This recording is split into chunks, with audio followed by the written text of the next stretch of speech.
Probably gonna be a very slow lunch and learn week this week, considering it's Thanksgiving time here in the States. Hey everyone, you got Will here today.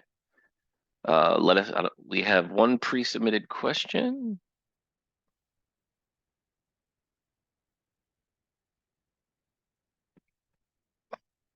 From Susan.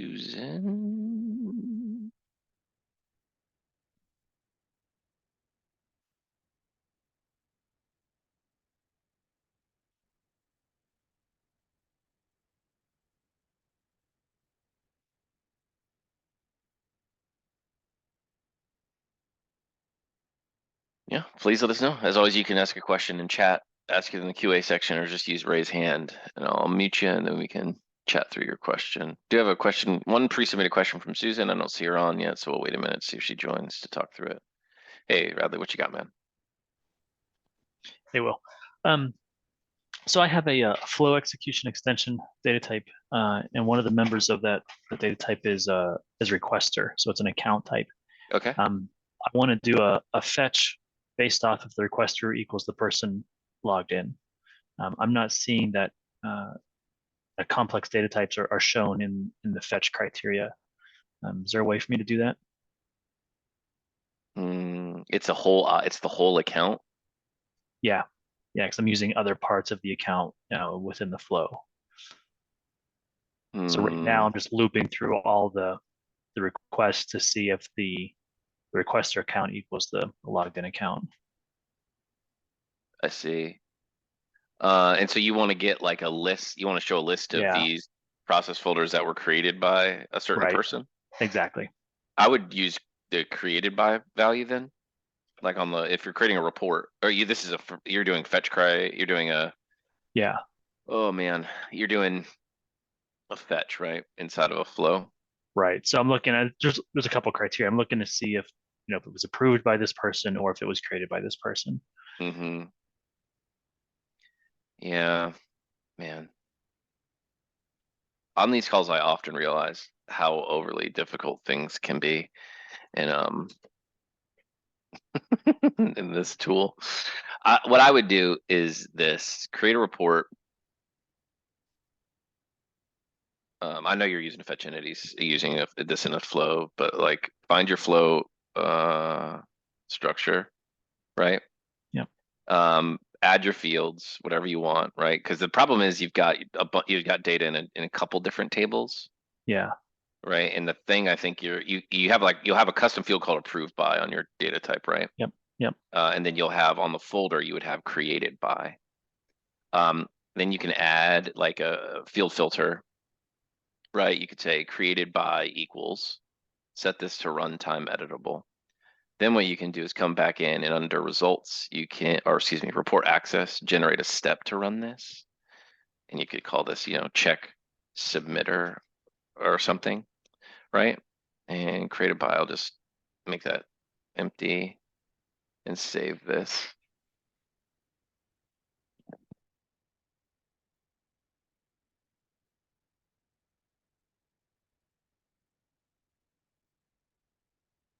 Okay.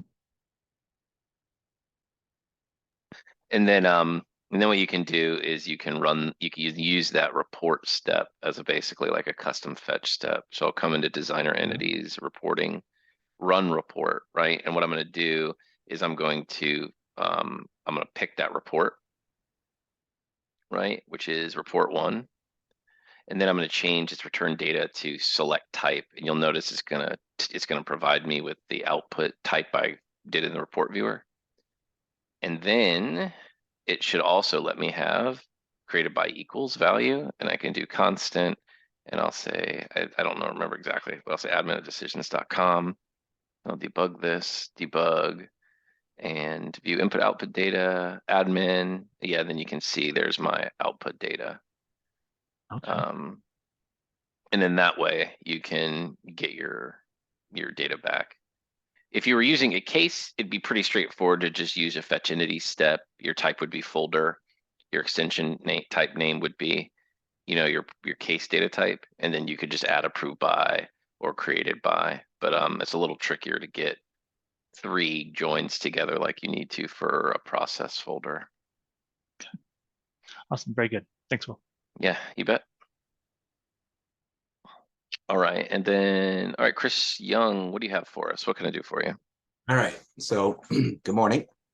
Good I've morning. been working with JSON strings a lot, and I've been setting up data structures and doing all that good stuff. Okay. But I recently stumbled across, a step called JSON to dynamic, and Okay. that returns an expando object. And Yeah. okay, I can already tell from your tone. Um, Yeah. but I debugged, ran that step through a debugger, and I was like, oh, look at that. It's figuring out, the data structure without me having to define it, Mm-hmm. the data structures. But then, it gives me this expando object, and I was like, I don't know what to do with that, Yeah. so just wondering if there, what support there is, if you've used it, any more hints, if that's not, a valid step, is there anything like that where you don't actually have to define the data structure ahead of time? You can let the flow figure it out on the fly. Is that possible? Not really. I mean, you lose a lot of design time capability when you start trying to um uh sort of have to deal with like a sort of varied um like object response. It can get a little tricky too. I mean, some things return very different JSON. It is not uncommon for us to see designs like if I could spell that right, where you might see well, okay, third time's a charm. Like you might see even something like this, like it's one of five, right? Yeah. And you're gonna sort of daisy chain these things together. Yeah, I've done that. Um, Yeah. so not graceful, not wonderful, but it does work. I mean, if you're looking for individual properties, you can like get value from JSON by name. Like Yeah, I if just saw that one too. Yeah. mhm. So this one can be helpful if you've got a simple JSON and you just want to pull it, pull a certain value out of it and not sort of incur the cost Right. of creating a whole type. You can Yep. do that. Um, you can also like get data pairs for JSON. You can pass a JSON string in. Now, I don't think this handles nesting at well or at Right. all, but like Right. a Right. one level deep JSON, you pass it in and it gives you data pairs list back. Yep. You could for each that data pair list and look for the particular property name you're after, or match on property name, or sort of run rules against the property name, and then you could pull that value out. You can do kind of designs like that. I actually don't know if we look at our step information, JSON to expando object. Yep. I don't like, and let's say we just put like a JSON string in here. Just a moment here. Let's get a simple JSON over here. I don't know what an expando object is. Ultimately, though, realistically, there's no good way. I agree. And so what's the object type that comes out of that? So output done. It doesn't even tell you the data type, huh? Yeah, if you look at Done, the just debugger, it expando. literally goes to expando. You Yeah, see everything there, but it's like, how do you, exactly. But you can't use like it? if I let me see if I want to try to map one of those properties. So here I'm going to come create a string, select from flow, done. Done. Yeah, it's just It's just it's yeah, just an abstract object that's not yeah, useful at all. Like, oh, unfortunately for us, right? You do have to have a properly defined like .NET object for the workflow engine to be able to map things around. yeah, Um, um, and so you do incur that kind of create data types cost. I mean, it's pretty straightforward once you have that. I think the only other options I think are something where you just like, you know, there's only certain values you care about, and you're going to make a subflow that takes in a string that it'll be the JSON string, right? And yeah. then you have a bunch of these steps and you pair those steps with outputs and it just gives you the certain values you care about. And then you just kind of use that subflow a lot. Right. Um, Not as performant if you're doing high volume stuff as just a one-time deserialization. Yeah. Um, and there's some limits in terms of its ability to support like deeply nested or even nested at all. Right. But we do have like, there's a path one as well, I think, or you could get, yeah, you can pass in a value, it'll give you the path back. Okay. Or get value from JSON by name, get JSON schema. Don't pay attention to that. But yeah, ultimately not. I mean, and as much as I hate to say it or see it, this is a pretty common design. I mean, Yeah. so much like, even if you're calling we have certain flow behaviors. So like, Yeah. say like, you can't control, like you might create a flow that gets called as an API, but like the system that you're making the call from doesn't let you control the actual, say, post body very well. That's Right. where you have things like,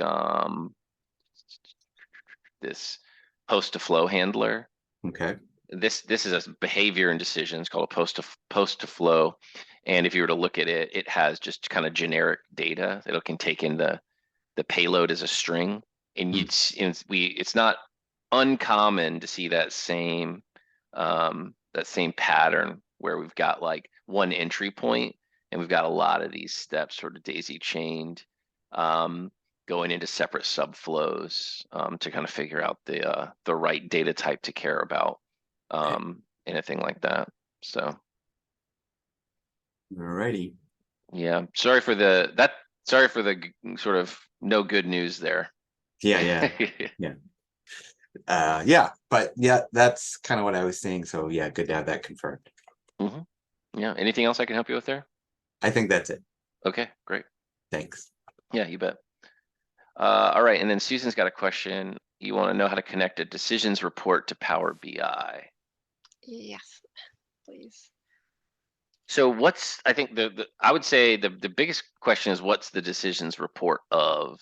Now, oftentimes when, depending on the thing you're dealing with, usually that report is just reporting on database data, right? And so like, let's say you create like, a custom data type, like a case, right? And you've created cases and you want to create a Power BI dashboard. Well, you Yeah. don't think about connecting the report that you might have created to that. You want to know what the database tables are that hold the data for that report, Right. and then, point your Power BI at those Power BI at those database tables. Now you can also, but if you needed to, I do believe How Power would you BI. do that? Oh, sorry, go ahead. How would you point it to that? I use the folder extension data is where the data's stored. Okay. So how would I link it to Power BI? Well, like you would need to get like you'd need to get a proper connection string to the decisions database, like, that you would then feed into Power BI, and then you would build the kind of like, I don't know much about Power BI, but like decision No. just sits on top of a SQL server. So you should be able to point Power BI at that SQL server and then do the work in Power BI to fetch from the proper tables. Right. Um, Okay. the harder question might be like, what's the stuff you're doing in your folder extension, and where does all that data live? You definitely have two tables there for the folder extension, because you have the data in the entity folder table, and then you have the Yeah. data in your folder extension table. I guess it's the entities. I'm not. I'm no good with. I don't even have Power BI. I've just been asked this question, so Right. it does make it difficult. But I know somebody's been trying, but they tried from a report. Hmm. So I don't know where I get connection strings or anything, or where I would enter them. Yeah, that would be all in Power BI itself. Now, one of the things you can do, like if you write a report, like here we wrote this report, you can use this and you edit that report. You can use View SQL. That'll give you like the SQL that this report is actually executing on your behalf, so you can see the tables or the relationships and things. And you should be able to just copy that somewhere into Power BI. I believe so. Yeah, but I don't know Right. enough about Power BI to give you like a per click instructions on what to do there. Yeah, the person I'm talking to had seen that, so I thought she was looking into that, and I'm assuming it didn't work. But The only other yeah, thing I can think about is like, I think Power BI can sort of ingest data from an API, and you can configure a report to return its data as an API service here. Ah, right. And Okay. so if you called a report, Power BI could theoretically call a report as an API and then ingest its data in some way. I think you can do that. I couldn't say with certainty if you can do that. I think Right. those are really your kind of your only options. If Power BI can call an API and get the data, then you can call a report as an API. Otherwise, you need to go through the you'll have to get access to the decisions database through Power BI, and we could help you understand, like, what the table names might be if you have like a big project and you have custom types as well as documents and comments. Like, we could help support you in understanding all the related tables you might be dealing with through support. But I don't think we can help with the actual connection to Power BI itself. Right. Okay. I'll look into that then. Thanks very much. Okay. All right. And we got Alex. Hello, sir. What can I help you with today? Hey there, how are you doing? Hey, man. What's up? Just a quick question. I'm starting to use active form flows, Okay. and how are these stored? They're just normal flows. They're just hidden, like in Okay, the they're just hidden in the normal portal view. so I can't see it, or how do I go about seeing it, renaming it, copying it, that sort of stuff? I see. So there's some restrictions on these things. You can see it if you switch to hidden. So Okay, let me create. I'll create one really quick here. Just create a regular form, and then we'll come here and we'll add an active form flow, and we'll edit it and make it good, and we'll save it. All right, now it doesn't show here, but if I switch to folder view and I come and change the view here to including hidden items, I'll see here now I have and I collapse things that aren't hidden. Here's rule flow. This is the name of it. And this thing I can actually come in and edit it and see it here. The reason we hide it is because it's a private flow. And the private means it has access. It's unlike a normal flow, which is reusable. That just went to hosts and panelists, by the way, just a note. It's not reusable. So anything that you need to be reusable in this should be a separate subflow, Alex. Like, this thing is tied directly to the form you created it on, so that it can, in the data explorer, can have access to this form data here. Like, so it's very similar. I'm not sure if you use like rule collection filters No. before. Yeah, there's certain types of flows, or like a run flow for list step. There's certain types of flows that we consider private flows. Those things aren't reusable. They're hidden, and they are tied to the object that created them, so that they can get access to the inputs of that thing without needing to have their inputs values sort of defined directly. Okay, so I mean, so that kind of answers, I guess, part of my question. Like, I can't go into a form, add a new active form flow and pick it as something that I've already created in another form, kind of thing, because you're saying that it's tied to the form data that it was created in.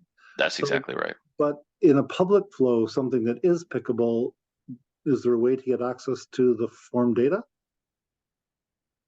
No. So they're basically linked together in a in inseparable kind of way. Yeah, Okay, they yeah, are. no, it's okay. That's basically the. But I could go in the hidden view and I can rename it and all that. Yes. And that sort of stuff. Yeah, Okay. absolutely. Perfect. Appreciate that. Okay.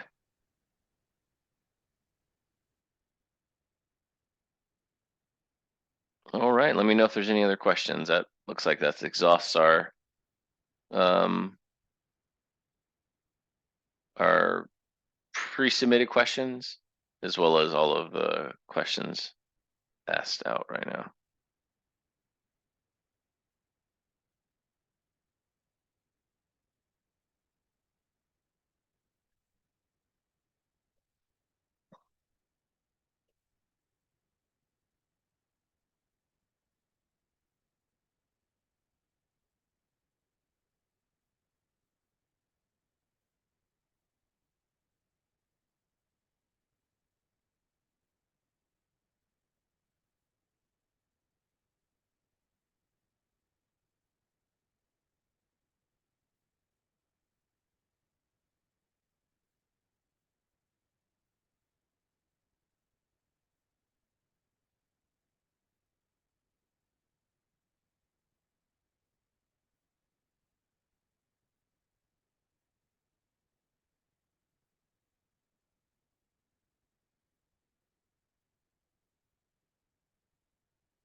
right, and I think most people are leaving, so I think let me just check chat here.